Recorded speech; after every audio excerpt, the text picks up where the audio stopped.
It's always been a dream of mine to have an off-grid cabin out in the middle of the woods, and we finally made that happen in April of 2024. Our tiny little off-grid abode is located in the Tug Hill region of New York, snow capital of the Northeast, which is perfect for us because we love to snowmobile. Heading back to the site. Forgot my razor blade.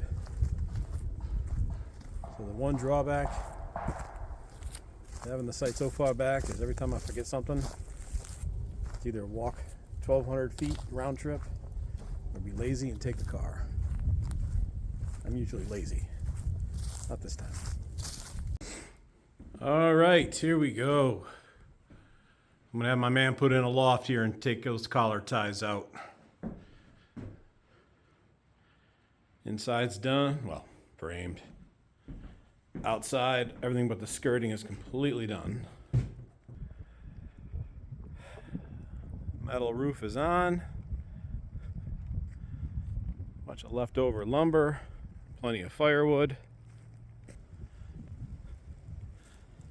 This is the back of the cabin. I'll have my wood pile back here somewhere. Maybe a lean-to right here.